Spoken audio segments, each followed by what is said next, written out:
este día le damos la bienvenida a las personas que nos ven allí en internet una vez más. Gracias por estar en contacto con nosotros y bienvenido a una enseñanza más de Entre Páginas de la Biblia. El título de esta enseñanza en este día es Una esperanza viva. Una esperanza viva. Yo tengo ya este mensaje preparado hace algunos días, pero el viernes recibí un email que quiero compartir con ustedes de un pastor que tiene en relación con la enseñanza del día de hoy, aunque ustedes no lo crean. Este pastor se llama César, Pastor César. No lo conozco personalmente. Yo trato con él a través de conversaciones telefónicas porque pertenecemos ambos a un grupo, un ministerio que tiene miembros en todos los Estados Unidos. Y yo no lo conozco personalmente, lo voy a conocer en unas cuantas semanas más que vamos a tener una reunión en Nashville. Pero este hermano escribe y nos escribe a todos y esto es lo que dice. A mis amigos de la red, mañana estoy viajando por una semana a Sombrerete, Zacatecas, México. Invitado a predicar en una campaña de 7 días. Grupos que fueron hace 6 y 3 meses. El grupo de los Zetas les quitaron sus camionetas, les robaron todo y los golpearon a punta de ametralladora y los dejaron en medio del campo. Sombrerete es una ciudad muy grande y muy comercial y necesitamos unirnos a los que están llevando el mensaje del reino a ese lugar.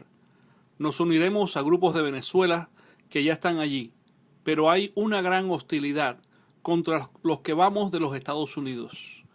Por favor, oren por mí para que estos 7 días estén llenos de la atmósfera de Dios en ese lugar y el soberano use mi vida para que con denuedo hable su palabra mientras Él hace milagros para su honra y para su gloria.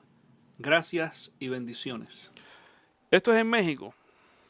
Esto es en el siglo XXI. Y como este caso hay muchos más. En otros países donde los cristianos están siendo atacados y están pasando por sufrimiento. Digo esto porque si tú crees de que tú estás pasando por sufrimiento, tú no sabes lo que estás diciendo en algunas ocasiones. Sí es cierto que sufrimos, pero cuando nosotros vemos a otras personas que sufren mucho más que yo, uno dice, mejor no me quejo, le doy gracias a Dios por cómo estoy. Vamos a orar por estos pastores y estos hermanos en esta ocasión. Padre, venimos delante de tu trono de gracias para pedirte por estos pastores que han ido para México, por el pastor César y otros más que van a estar allí en estos próximos días. Bendíceles y cuídales, que tus ángeles les protejan. Y también oramos por aquellos que fueron dañados por estos grupos que los despojaron de sus camionetas y de sus posesiones. Padre, para que tú les confortes y les ayudes y se puedan levantar. Gracias por hombres como estos que van y predican la palabra en otros lugares, a pesar del precio que tienen que pagar. Una vez más, te damos gracias en el nombre de Cristo Jesús. Amén y amén. Una esperanza viva, dijimos que es el título de este mensaje. Yo te invito a que busques ahí en tu Biblia Primera de Pedro, capítulo 1. Primera de Pedro, capítulo 1, donde vamos a empezar, donde vamos a ver la enseñanza en este día.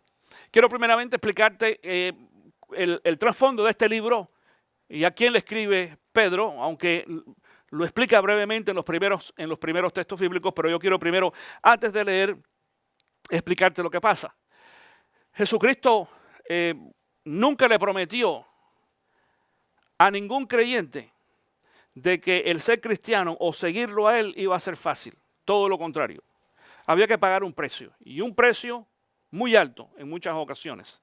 Desgraciadamente, cuando yo converso con las personas, y más que todo nuevos creyentes, se los aclaro. Si alguien te dice o tú has escuchado decir, ven a Cristo Jesús o cree en Cristo y todos tus problemas van a estar resueltos, no, eso no es cierto. Lo que la palabra dice es de que nosotros tenemos en medio de nuestros problemas, vamos a tener entonces el confort o, estoy tratando de traducir, el consuelo, gracias, el consuelo de Cristo Jesús y la presencia. Y es cierto, Dios tiene el poder para poder solucionar todos nuestros problemas, pero no lo soluciona todo. ¿Por qué? Vamos a ver por qué aquí. Este texto bíblico explica por qué Jesús no soluciona todos nuestros problemas como nosotros lo esperábamos, porque quisiéramos y pensamos y esperamos que Jesús lo resuelva todo inmediatamente, simplemente, pero no sucede así. Y en algunas ocasiones hay problemas que nunca se solucionan. Hay muchos problemas que vamos a morir con ellos si tú no lo sabes. Aunque quisiéramos que el Señor lo solucione. Es cierto que tiene el poder y lo puede hacer y soluciona muchos de nuestros problemas y situaciones, pero otros nunca lo va a hacer. Y vamos a ver en esta mañana por qué no. Ahora, en esta ocasión, el apóstol Pedro le va a escribir a un grupo de creyentes, porque según la promesa dije de Cristo Jesús, o la advertencia de que seguirlo a Él costaba. En alguna ocasión Jesús dice, el Hijo de Dios no tiene ni dónde recostar su cabeza. Tú has escuchado eso, es decir, si tú piensas ser creyente para que Dios te bendiga económicamente, estás equivocado. Sabes que mucha gente equivocadamente aún entra dentro del ministerio pensando de que van a ganar mucho dinero y que van a vivir bien y que esto es un buen trabajo. Estás equivocado. Si tú piensas y esperas vivir bien y ganar mucha plata, no te metas al pastorado en el ministerio. Busca un trabajo fuera, secular, y te van a pagar mejor y vas a tener menos dolores de cabeza. Pero Jesús lo prometió. Enseguida después de eso, entonces, después de la muerte de Cristo Jesús, comienza una persecución, pero tremendísima en contra de los cristianos. Vemos allí en el libro de los Hechos que uno de los primeros mártires de la fe fue Esteban. Y ahí estaba, dice Pablo también, como testigo de aquella muerte. Y los cristianos empiezan a enfrentar persecución y muerte también por la fe cristiana, desafortunadamente. Y así continúa y se empezó a empeorar la situación. Y aproximadamente como en el año 55 entra el ejército allí a Jerusalén y toma la ciudad. Según los datos históricos que tenemos, en ese tiempo entonces los cristianos se dieron cuenta, los creyentes se dieron cuenta y se recordaron de que Cristo Jesús le había dado a ellos señales, porque ellos habían pedido señales de los últimos tiempos. Y en ese texto bíblico en Mateo capítulo 28, que no es lo que vamos a ver hoy, hay 3 preguntas y 3 respuestas de parte de Jesús también, con 3 tiempos diferentes, y ellos identificaron uno de ellos, y Jesús le había dicho, cuando ustedes vean la ciudad sitiada, dice, huyan, se tienen que ir al desierto. Y dice de que la historia nos cuenta a nosotros de que los cristianos empiezan a salir de allí de Jerusalén para el año 70, cuando Jerusalén fue destruida y destruido el templo y quemado la ciudad. Ya los cristianos habían salido de Jerusalén, solamente quedaron allí los apóstoles, 2 o 3, para poder seguir trabajando con los nuevos creyentes. Los demás creyentes tuvieron que irse a otros lugares. A esta gente les escribe ahora, en esta ocasión, el apóstol Pedro. Y quiero decirte de que tú y yo nos vamos a sentir también identificados. Porque la mayoría de nosotros que estamos aquí en este día venimos de algún país. Y estamos aquí por alguna razón. Algunos por razones económicas, otros por razones políticas, otros por razones ideológicas, familiares, no sé. Pero por alguna razón, pero algo sí nos hace a nosotros, a todos, por igual, es que venimos a ser aquí extranjeros. Aunque seamos ciudadanos americanos. Y yo vivo en este país, estoy muy agradecido y me encanta y no quiero vivir en otro lugar que aquí. Y soy ciudadano americano y está fantástico y estoy adaptado a la sociedad, a la economía y a todo lo demás y al sistema. Pero sigo siendo extranjero. Sigo siendo un extranjero. Y dice aquí, en esta ocasión, 1 de Pedro, capítulo 1, versículo 1. Dice Pedro, apóstol de Jesucristo, a los elegidos extranjeros dispersos por el Ponto, Galacia, Capadocia, Asia y Bitinia, según la previsión de Dios el Padre, mediante la obra santificadora del Espíritu, para obedecer a Jesucristo y ser redimidos por su sangre. Quiero que veas, vamos a ver 3 cosas en esta introducción. 3 cosas primeramente. Número 1, dice ahí que somos extranjeros dispersos. Di conmigo, extranjeros. Es lo primero, somos extranjeros, todos somos extranjeros que han sido dispersos. La persecución que Dios trajo. Uno dice, ¿cómo que Dios? Claro. Si esa persecución fue preparada por Dios. Mira lo que dice aquí el texto bíblico. Dice de que son extranjeros dispersos por el Ponto, Galacia, Capadocia, Asia y Bitinia, según la previsión de Dios el Padre. Previsión quiere decir que Dios tuvo una visión previa de lo que iba a suceder. Si Dios no permite de que los cristianos fueran perseguidos en esa ocasión, los cristianos se hubieran quedado allí en Jerusalén y no hubieran cumplido la gran comisión. La gran comisión de Mateo 28 es ir por todo el mundo y predicar el evangelio a toda criatura. ¿Qué es lo que pasa en las iglesias nuestras, incluyendo en esta? Que la mayoría de la gente no invita a nadie a la iglesia. No, y la iglesia crece como que cuando invitamos a alguien. Por eso es que nosotros ponemos anuncios y ponemos anuncios en el boletín y allí en los videos de anuncios, invita a un amigo a la iglesia, invita a un amigo a la iglesia, trae a alguien a la iglesia. La única forma que podemos hacer crecer el reino de Dios y la iglesia es a través de invitar a un amigo, a un familiar, a alguien, traer a alguien a la iglesia. Esta gente simplemente se habían conformado a estar en Jerusalén, todo estaba cómodo, pero ahora como eran cristianos, Dios permitió una persecución. Y esta persecución hizo que ellos salieran corriendo de Jerusalén. Déjame decirte, no salieron corriendo de Jerusalén porque querían predicar el evangelio en otro lado. Salieron corriendo de Jerusalén porque por cuidar sus vidas se las iban a cortar. Pero eso obligó entonces que ellos llegaran a otras ciudades y se establecieran nuevos grupos y nuevas iglesias también. Es decir, Dios dice aquí una previsión. Dios había planificado anteriormente esto cuidadosamente. Y dice el resto del texto bíblico ya al final, allí en el versículo número 2, dice que abunde en ustedes la gracia y la paz. Atención con esto. Que abunde en ustedes, ¿qué cosa dice? La gracia y la paz. Oye, pero déjame decirte algo, qué difícil es esto, porque si nosotros somos extranjeros y estamos huyendo, y no es fácil para ningún extranjero. Yo no sé para quiénes de ustedes fue fácil llegar aquí a este país por primera vez. Aunque uno llegue con dinero, se tiene que adaptar a muchas cosas. A una nueva sociedad, a nuevas reglas, a nuevas leyes, a toda una serie de cosas. El ritmo de trabajo es tremendo. No es igual que el ritmo de trabajo de los países nuestros, nosotros lo sabemos, entre otras cosas. Los precios, hay muchas cosas. Y dice en medio de esto que encontremos gracia y paz. Bueno, vamos a ver cómo encontrar gracia y paz. Eso es lo que vamos a ver en esta mañana, según este texto bíblico. Dice el versículo 3, entonces, alabado sea Dios, Padre de nuestro Señor Jesucristo, por su gran misericordia nos ha hecho nacer de nuevo mediante la resurrección de Jesucristo para que tengamos una esperanza viva. Ahora, fíjate esto, dice, otra vez, alabado sea Dios, Padre de nuestro Señor Jesucristo, por su gran misericordia nos ha hecho nacer de nuevo mediante la resurrección de Jesucristo. Es decir, yo creo que tú entiendas de que el apóstol Pedro no le está hablando aquí a todo el mundo. Le está hablando a aquellos que son creyentes. ¿Y creyentes qué cosa?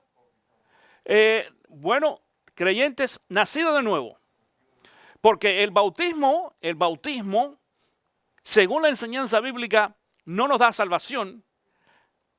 El bautismo representa la decisión que nosotros hemos hecho ya a favor de Cristo Jesús.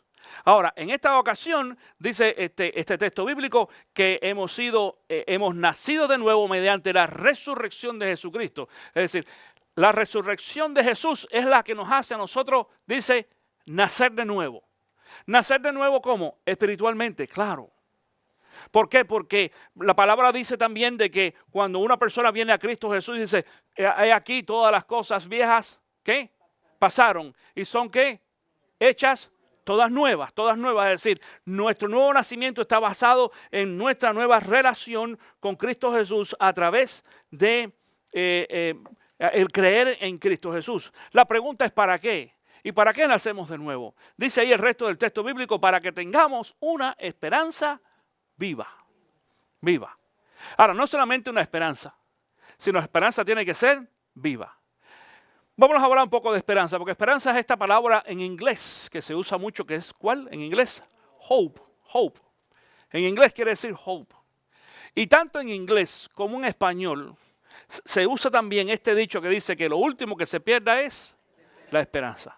Es decir, cuando uno ve a alguien muy mal, tanto en una situación X, la que sea, o una enfermedad o un problema económico o lo que sea, uno le dice, mira, lo último que se pierde es la esperanza, porque uno siempre tiene esperanza. Sí, algunos dicen la fe. No es la fe. Lo último que se pierde es la esperanza, no la fe. Y fe y esperanza no es lo mismo. La esperanza alimenta la fe. Si tú no tienes esperanza, no vas a poder tener fe. Pero la esperanza nuestra va a alimentar nuestra fe en Cristo Jesús. Y eso es lo que dice aquí este texto, dice, para que tengamos una esperanza viva y recibamos una herencia indestructible, incontaminada e inmarcesible. Tal herencia, dice, está reservada en el cielo para ustedes. Pero espérate, ¿qué herencia es esa? Porque si la esperanza nuestra es que vamos a recibir algo, y no es ningún problema recibir algo, hermanos, a cambio, porque Dios lo promete. ¿Qué vamos a recibir? Y fíjate cómo lo presenta el apóstol Pedro. Lo presenta con la palabra herencia. Y esta palabra herencia es una palabra que se usa entre nosotros en lo que es regularmente, en el estilo nuestro, es decir, en nuestro vocabulario regular. Y cuando alguien te deja una herencia, ¿qué es lo que tú esperas que te dejen? Bastante dinero. Dicen, ¿qué más? ¿Qué más? ¿Qué más tú esperas que te dejen una herencia? Muchas propiedades, claro. Porque déjame decirte una cosa, la mayoría de las herencias no tienen mucho dinero. No sé si tú lo sabías. Hay muchas herencias que tienen plata, sí, es decir, una cuenta en el banco. Pero las cuentas en el banco, si tú no sabes, escucha, la cuenta en el banco no tiene tanto valor como las propiedades. La mejor herencia es la de propiedades. Cuando alguien te deja una casa, un apartamento, muchas otras cosas más. Si no sabes, tú puedes tener $1 millón en el banco y con $1 millón tú ganas menos intereses que con una casa que tú rentes. Si tú no lo sabías. Por eso el dinero, mucha gente piensa que el dinero es lo mejor. No siempre. Hay herencias que son mejores que esas. Bueno, Dios no nos prometió a nosotros ninguna herencia de carácter monetaria. Nunca, jamás. Pero sí nos prometió una herencia, mira cómo viene aquí, de carácter de propiedad. Juan capítulo 14, del versículo 1, 2 y 3. Juan capítulo 14, 1, 2 y 3 dice, no se angustien, confíen en Dios y confíen también en mí. En el hogar de mi Padre hay muchas viviendas. Si no fuera así, ya se lo habría dicho a ustedes. Voy a prepararles un lugar. Y si me voy se lo preparo, vendré para llevármelos conmigo. Así ustedes estarán donde yo esté. La herencia nuestra como cristianos incluye un lugar donde nosotros vamos a morar. Y no importa la condición que tú vivas hoy, mi querido hermano, tú puedes tener la mejor casa, la más lujosa. La herencia que Cristo Jesús nos dejó a nosotros incluye una morada mucho mejor que la que nosotros tenemos ahora.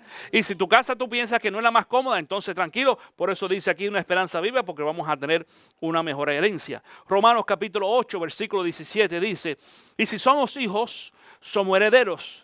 Herederos de Dios y coherederos con Cristo, pues si ahora sufrimos con Él, también tendremos parte en Él, en su gloria. No, pero espérate, porque aquí hay una palabra que no nos gusta a todos, y es la palabra sufrimos. Di conmigo, sufrimos. No te escuché, sufrimos. Ajá. Esa palabra no nos gusta. Porque yo quiero herencia y yo quiero todo lo demás. De hecho, quiero la herencia para no sufrir, ¿sí o no? Y el sufrimiento no nos gusta a ninguno de nosotros. Pero sin embargo, este texto bíblico dice que es necesario que nosotros pasemos primero por sufrimiento. Dice aquí, pues si ahora sufrimos con Él, también tendremos parte con Él, dice, en su gloria. Es necesario. Jesucristo nunca prometió una vida llena de, es decir, de color de rosa, como decimos. Y tú sabes que la vida del creyente es sufrimiento. Esta carta que acabo de leer allí, ese email de este pastor, imagínense, misioneros que fueron a predicar el evangelio allí a aquella ciudad, les quitaron las camionetas, los agolpearon, les robaron todo y se quedaron allí.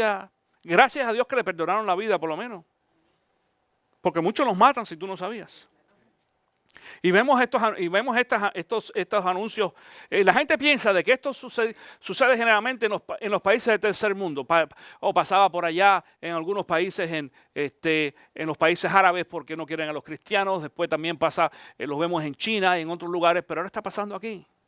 Y aún está pasando aquí en los Estados Unidos, donde nosotros vivimos en estos momentos. Aún así, hay muchas personas y muchos cristianos que están siendo reprimidos y muchos cristianos que están siendo atacados por su fe y tienen que pagar su precio y dice que sufrir también, mientras están aquí, tú y yo estamos sujetos también al sufrimiento. Ahora te voy a enseñar algo un poquito más adelante.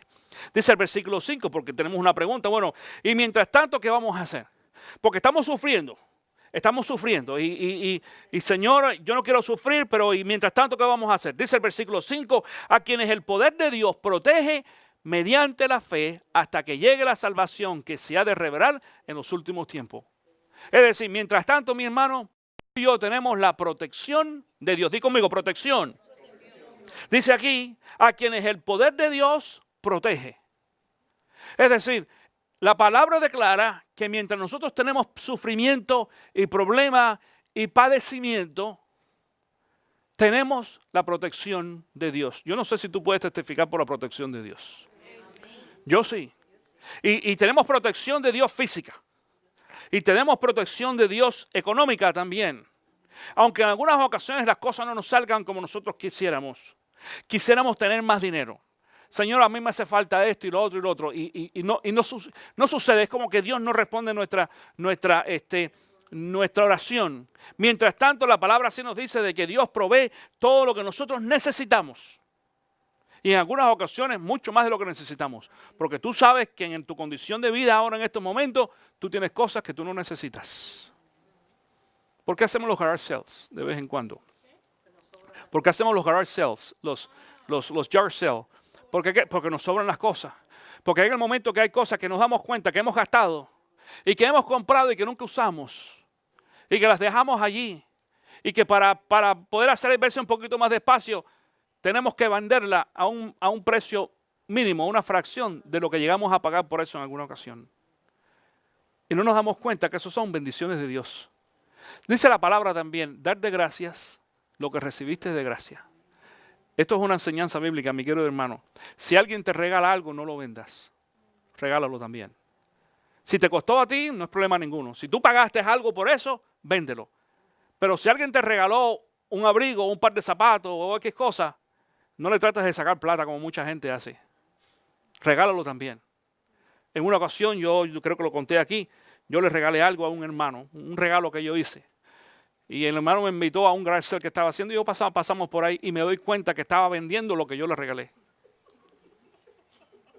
Y dije, wow, parece que se le había olvidado. Y yo le dije, ¿y por qué estás vendiendo esto? ¿Por qué no lo regalas? Pastor, si esto cuesta mucho. Digo, yo sé que sí, por eso regálalo. No, a mí me costó nada, a ti no te costó nada. A ti se te olvidó que ¿cómo? Yo te lo regalé, míralo para que veas que tienes una notica que yo te puse. No se había dado cuenta. Digo, eso te lo regalé yo. Yo no tengo problema que si no lo quieres usar, te sacas de él, pero regálalo. Porque dice la palabra, dar de gracia lo que por gracias recibiste.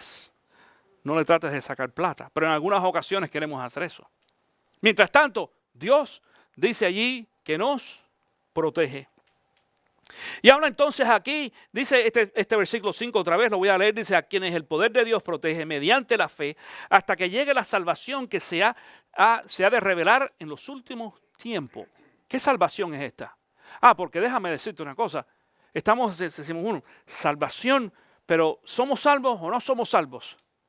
Y tú sabes que yo hace unos domingos atrás hablé de este tema, de que somos salvos de tres cosas diferentes de la salvación.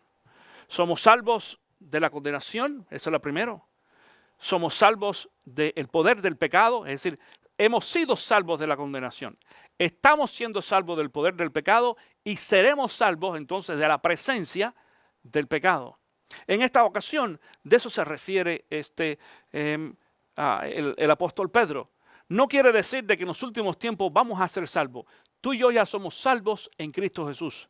Pero en esta ocasión nos vamos a salvar, mi hermano, de la situación que tenemos. No estamos hablando solamente de la salvación espiritual. Yo quiero que sepas esto. Mira, dice, a quienes el poder de Dios protege mediante la fe hasta que llegue la salvación que se ha de revelar en los últimos tiempos. Es decir, nosotros estamos pasando una situación difícil, persecución, problemas, dolores, sufrimiento. Y va a llegar el momento en que Dios nos salve a nosotros de todo ese sufrimiento, porque Pedro está hablando ahora a este grupo específicamente que habían salido exiliados de Jerusalén a todo el mundo a predicar el evangelio. Pedro era judío, dicho sea de paso, y a ellos les predicaba. Dice la palabra de que Dios nos enseña de que Dios llamó a Pedro para predicar a los judíos y a Pablo a los gentiles, aunque después todos le predicaban a todo el mundo, pero ese fue el llamamiento principal. En esta ocasión, Pedro le está escribiendo a un grupo que eran judíos básicamente, vivían en Jerusalén, pero por la persecución dijimos que tuvieron que salir corriendo de ahí de la ciudad a otros lugares, y hasta ahora los judíos andan por todo el mundo, tú lo sabes. Históricamente hablando, esto es algo que se ha repetido a través de casi 2000 años, no más, casi 2000 años de esto que sucedió. Ahora, esta salvación va a ser la salvación de la situación ellos que están viviendo. Te voy a poner un ejemplo. Cuando tú de pronto vas cruzando la calle y viene un carro y la gente te grita, oye, cuidado con el carro. Entonces si el carro te pasa, pero pelando ahí, la gente, hay veces uno mismo dice, me salvé. ¿Me salvé de qué? ¿De la condenación de pecado? No, te salvaste de que te arrollara el carro. ¿Entiendes lo que está tratando de decir? Por eso dice Pablo en esta ocasión. Está hablando de una salvación que se va a mostrar en los últimos tiempos. ¿Cuáles últimos tiempos? Cuando venga Cristo Jesús. Y déjeme decir una cosa, y lo he dicho anteriormente, lo he dicho bastante en las últimas semanas y lo voy a seguir diciendo. Yo soy de los que creo de que la condición histórica históricamente hablando, la condición está lista, todo está en la mesa puesto para la segunda venida de Cristo Jesús. No me sorprende, no me va a sorprender absolutamente para nada que Jesús venga en cualquier momento. No estamos tratando de ser como los testigos de Jehová, que en varias ocasiones han puesto fecha y Jesús no ha venido. Eso es lo que no estamos haciendo. No sabemos cuándo va a ser. Y esa falsa concepto que la gente dice, muchos cristianos piensan, bueno, como Jesús dice que va a venir como ladrón en la noche, nosotros no sabemos, sí, no sabemos la fecha, pero Jesús sí dio señales a los cristianos, a los no cristianos sí, pero hay señales. Y las señales es para que nosotros sepamos de que Jesús viene pronto. Y ya las señales están. Históricamente hablando, mi querido hermano, yo estoy viendo las noticias toda la semana están pasando cosas allí, en todos los lugares, en todo el mundo, en Roma, en el Vaticano, en muchos lugares más que son piezas que uno tiene que estar uniendo para darnos cuenta de que Cristo Jesús viene bien pronto, bien pronto. La pregunta es, ¿y cómo debemos reaccionar los cristianos? ¿Cómo debemos de reaccionar? Di conmigo, con alegría. No, di conmigo, con alegría. Claro, con alegría. Y tú vas a decir, con alegría, pastor, en medio de los problemas. Claro que sí, claro que sí. Sí, déjame decirte una cosa, mira, si tú tuvieras en este día una deuda y el banco te dice a ti, oye, de que si tú mañana no pagas la deuda de tu casa completa o de tu carro, la que sea, no sé, completa, te van a quitar la casa o el carro, ¿cómo tú te vas a sentir? Triste, ¿cómo más? Bravo, bravo también, bravo, enojado, pero hay algo mucho más que eso. ¿Cómo te vas a sentir? Porque los problemas económicos, frustrado, correcto, deprimido, uno empieza a sentir como que, oye, lo estoy perdiendo todo. Imagínate, tú sabes lo que es saber de que mañana vas a perder tu casa o tu carro. Vamos a usar el ejemplo de la casa porque mucha gente ha perdido casa. Pero si yo vengo a ti y te digo hoy, ¿tú cuánto debes de tu casa? Y tú me dices, pastor, debo $300,000. Puedo poner un ejemplo. Puede ser 100,000 o menos. Vamos a decir $300,000. Wow, no es fácil sacar 300,000. Y yo te digo a ti, ¿y cuál es el problema? No te preocupes, ven. Y yo saco mi chequera y yo escribo un cheque por $300,000 y te lo doy para que tú pagues tu casa. Muchas gracias. De nada. De nada, hermano. Te salvaste que la Biblia dice que no cobremos intereses, pero está bien. Pero yo te voy a hacer una pregunta. ¿Está tu problema resuelto con eso? No. ¿Por qué no? ¿Por qué no? ¿Sabes por qué? Porque tú todavía no has pagado tu casa. Hasta mañana que tú lleves el cheque que yo te di, porque hoy es domingo. Mañana lunes tienes que llevarlo al banco y tienes entonces que redimir ese cheque. Y toma un tiempo, porque eso no es de un día para otro. Realmente tiene un día o 2 días. Y por $300,000 chequean hasta... A lo mejor te toma hasta 3 días a que ese cheque se haga efectivo, para que tú le dejes saber al banco de que tú tienes ese dinero y vas a pagar la cantidad total de la casa. Pero déjame decirte lo que pasa, mi hermano. Aunque tu problema no está resuelto todavía, desde el momento que yo ponga en tus manos el cheque de $300,000, tú vas a hacer así, mira. Se te quitó, claro, se te quitó la depresión, se quitó. Y ya, ¿estás contento? Y todavía tu casa está en veremos, porque el banco está listo para venir a quitártela. ¿Tú entiendes lo que está pasando? Esto es exactamente lo que sucede aquí. Lo que sucede aquí es que en medio de nuestros problemas, dice Pedro de que nosotros tenemos una esperanza viva. Eso es un cheque de mucho más de $300,000, para que tú lo sepas. No tiene precio. La esperanza viva es que en medio de nuestros problemas sabemos de que nosotros tenemos una solución. Por eso es que dije anteriormente, hace un momentito, de que nosotros debemos estar con alegría. Mira lo que dice el versículo 6. Esto es para ustedes motivo de gran alegría, a pesar de que hasta ahora han tenido que sufrir diversas pruebas por un tiempo. Mira, ¿sabes que esa palabra por un tiempo significa en el lenguaje original por un ratico, por un momentico, por un tiempo muy corto? Y uno dice, ¿cómo que un tiempo muy corto? Si tú supieras qué tiempo llevo yo sufriendo. Hay muchas personas y muchos de ustedes quizás que llevan no solamente semanas, sino meses o años sufriendo por alguna situación, ¿sí o no? Pudiera ser familiar, pudiera ser económica. En estos últimos años hemos visto a muchas personas que han sufrido el embate de la economía por varios años. Llevamos ya 7 años de vacas flacas en este país, y no solamente en los Estados Unidos, en todo el mundo. Es una economía global que está muy dañada, y esto ya se ha pasado el tiempo. ¿Y cómo es que vamos a decir por poco tiempo? Porque en la visión de Pedro estaba lo que Jesús nos había prometido a nosotros. Porque parte de la promesa para el cristiano es de que nuestra vida con Cristo Jesús, una vida de abundancia y de bendición, es eterna, es para siempre. Ahora te voy a hacer una pregunta, te voy a poner un ejemplo. ¿Quiénes de ustedes, por ejemplo, bueno, quizás la mayoría de ustedes que han venido a este país, en alguna ocasión tenían el deseo de salir de su país y llegar a los Estados Unidos? Voy a poner esto como un ejemplo, entre otras cosas. Y uno dice, y yo quería venir, yo estaba haciendo mis planes, dice Raquel, no, yo no, tú eres la única por la mayoría. ¿Quién hizo planes para venir a este país? Yo hice planes con todo el deseo, ¿verdad? Qué bueno. Y estamos muy contentos de estar aquí. Para atrás ni para coger impulso. Olvídate. Entonces, muchos de nosotros que estábamos aquí, es decir, que cuando haciendo planes para venir a este país, en medio de esa situación que uno dice, quiero ir a los Estados Unidos o quiero, un ejemplo entre otras cosas, nos vamos a dar cuenta que el tiempo como que eso nos empieza a ser muy largo. Y los días son, y las semanas y los meses, y es una eternidad. Uno dice, óyeme, pero qué eterno, pero Dios mío.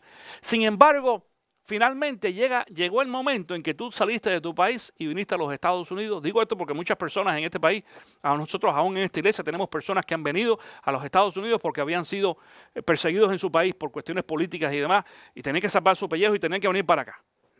Y se han venido a los Estados Unidos a exilar, políticamente hablando. Otros por cuestiones económicas o de familia, lo que sea. Tú sabes una cosa que se hace larguísimo cuando te enamoras.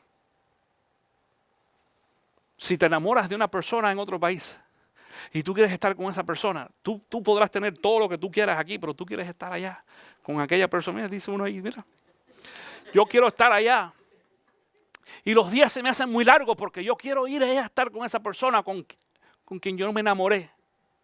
Y entonces cuando tú haces así, ya finalmente estás en ese lugar o estás aquí en este país, por decir algo como el ejemplo que pusimos anteriormente, uno dice, pero wow, aquel tiempo fue muy malo, pero fue muy pequeño. Ahora tengo toda la vida para poder vivir con esta persona, o poder vivir en esta ciudad o en este lugar y disfrutar de las bendiciones que Dios tiene para mí. Por eso es que Pedro habla de esa forma. Porque dice ahí, cuando dice de que sufrimos diversas pruebas por un tiempo, y aunque para nosotros se nos hace muy largo ese tiempo ahora, es que Pedro está mirando para el futuro, cuando nosotros estemos en la presencia de Dios, que va a ser eterno. Eterno quiere decir para siempre. No va a haber absolutamente ningún tipo no va a haber fin, absoluto ninguno, para las bendiciones nuestras y para la oportunidad de poder vivir con Cristo Jesús por el resto de nuestras vidas, sin problemas, sin enfermedades. Yo te quiero decir una cosa hoy, espérate, yo te quiero decir algo muy interesante. Porque yo lo he escuchado decir a algunas personas que el día que estemos con Cristo Jesús, pues qué sabroso, porque no vamos a tener que trabajar y no va a haber que pagar más renta. Y yo dije, espérate, la Biblia no promete eso. Es una promesa bíblica en ningún momento. Eso de que nosotros vamos a estar con Cristo Jesús sentado en un lazy boy echándonos fresco y viendo la televisión, ¿de dónde salió eso? ¿De dónde salió eso? Si la palabra es bien clara, que dice que nosotros vamos a regresar aquí en la segunda venida de Cristo Jesús. Primero viene el rapto, los 7 años de tribulación y después la segunda venida de Cristo Jesús en gloria durante 1000 años, milenio. Nosotros creemos en el milenio cronológicamente hablando y venimos a ministrar con Cristo. No venimos de vacaciones, mi hermano. Venimos a trabajar. Venimos a ministrar con Cristo Jesús. En cuerpo y alma, como estamos ahora en estos momentos, con un cuerpo glorificado. Pero vamos a venir así, como tú nos ves. Nada de a pasear, ni estar en la playa, ni ir a pescar. Venimos a trabajar y a cooperar socialmente con el resto de las personas. Lo que mucha gente dice, y vamos a tener que... La palabra no lo especifica. Pero tenemos que entender de que por conceptos humanos regulares, si vamos a vivir entre otras personas como nosotros y en una sociedad como la que vivimos ahora inclusive, claro, va a ser una sociedad sin pecado porque dice de que Satanás va a ser amarrado durante 1000 años. Son una sociedad, lo que nosotros esperamos, lo que nosotros quisiéramos que fuera la sociedad ahora, van a ser esos 1000 años, el milenio. Ahí vamos a vivir, vamos a ministrar. Y quiere decir de que vamos a tener responsabilidades también como las que tenemos ahora. Eso no vayas a pensar de que nos vamos de vacaciones a Hawái y no vamos a hacer nada. Eso no es la vida cristiana. Lo que pasa es de que en el futuro, tanto como ahora, nuestra vida está garantizada en Cristo Jesús. A pesar de los problemas, a pesar de las situaciones. Cuando nosotros no tenemos dinero para pagar la renta, Dios sabe exactamente cuánto tú necesitas. Y Dios tiene ese dinero que tú necesitas. Lo que tienes que ser fiel para esperar a que Dios lo ponga en tu mano en el momento adecuado. La pregunta es ¿por qué tenemos que sufrir? ¿Por qué tenemos entonces que sufrir? Te voy a dar la respuesta fácil por la explicación que te he dado. Para moldear nuestra fe. Dice el versículo 7. El oro, aunque perecedero, se acrisola al fuego. Así también la fe de ustedes, que vale mucho más que el oro, al ser acrisolada por las pruebas, demostrará que es digna de aprobación, gloria y honor cuando Jesucristo se revele. Versículo 8. Ustedes lo aman a pesar de no haber visto o de no haberlo visto. Y aunque no lo ven ahora, creen en Él y se alegran con un gozo indescriptible y glorioso. Pues están obedeciendo la meta de su fe, que es su salvación. Pedro tuvo la bendición de ver a Cristo, de conocerlo y ministrar con Él. Pablo no. Pablo nunca conoció a Cristo personalmente. Jesucristo se le reveló a él, pero nunca lo conoció ni ministró con él personalmente, pero Pedro sí. Y le dice a estos hermanos, ustedes nunca han tenido el placer, el gozo de conocerlo físicamente. Dice, lo van a conocer en un día. En alguna ocasión lo van a conocer. Mientras tanto, tenemos que pasar por el sufrimiento. Atención, mientras tanto tenemos que pasar el sufrimiento para que Dios moldee nuestra fe. Y dice ahí, lo compara con el oro. Y sabemos que el oro también, como otros metales, se pone, ¿qué? Dice, al fuego. Los metales, el acero más que todo, para que el acero coja fortaleza, ¿saben lo que hacen? Además de meterlo en el fuego, ¿qué hace? En el agua. No. Le dan golpe. Le dan golpe. El agua es otra técnica, después te explico por qué lo meten en el agua. Pero para que el metal pueda coger fuerza, después que lo calientan, lo tienen que dar golpe. Eso quiere decir, físicamente es para que las moléculas se unan, se apriétense. Es como cuando tú coges una masilla y la haces, mire, le sacas todo el aire, todo lo demás, para eso es bien caliente. Tú no le puedes dar un metal golpe, no se va a compactar frío. Tienes que hacerlo caliente. Y es caliente, al rojo vivo y después golpe con él. Pero cuando tú acabas con una espada o con cualquier tipo que este es el concepto que tenemos cuando vemos así en algunas ocasiones a los guerreros trabajando con el acero, un acero muy fino. Es decir, tú puedes hacer con el acero muchas cosas, pero cuando haces algo muy fino, yo estuve, por ejemplo, en Toledo, en España, y tenía una espada que había comprado. Ellos te lo hacen de todos los diferentes tipos de materiales, pero te lo hacen también de oro. De esas, las puedes comprar una espada grande. Yo compré una chiquitita, ¿entiendes? Porque y te la hacen de oro. Y tú ves cómo te la hacen allí, cómo las preparan. Igualmente, y hasta la tallan y todo, a golpe, fuego y golpe. Y así es como aquello queda puro, mejor calidad y dura para siempre. Eso es lo que está haciendo Dios con nosotros. Mientras tanto, nuestro sufrimiento no es, mira, los sufrimientos tuyos y míos, no es porque Dios nos está castigando.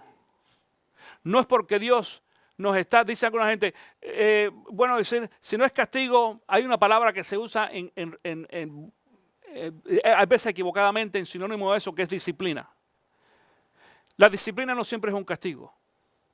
En algunas ocasiones castigo es porque tú tienes que pagar por lo que hiciste, pero la disciplina no. La disciplina que le damos a nuestros hijos, por ejemplo, no es por un castigo, no es porque sean malos, sino porque queremos que sean mejores. Disciplina quiere decir enseñanza. Y esa enseñanza es difícil. Cuando los muchachos vienen, por ejemplo, y dicen, quiero comer algo, dice la mamá, todavía no es la hora, pues acabas de comer. Uno tiene que ir disciplinándolos en eso también. Si tú le das a los muchachos comida, y también los adultos, si vamos a comer cada vez que queremos,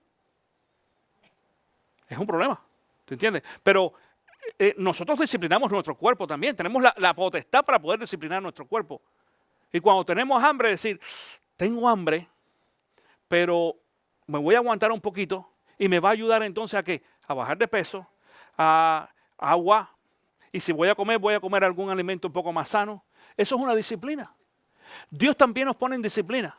Y lo que nosotros estamos pasando ahora de sufrimiento es parte de la disciplina de Dios.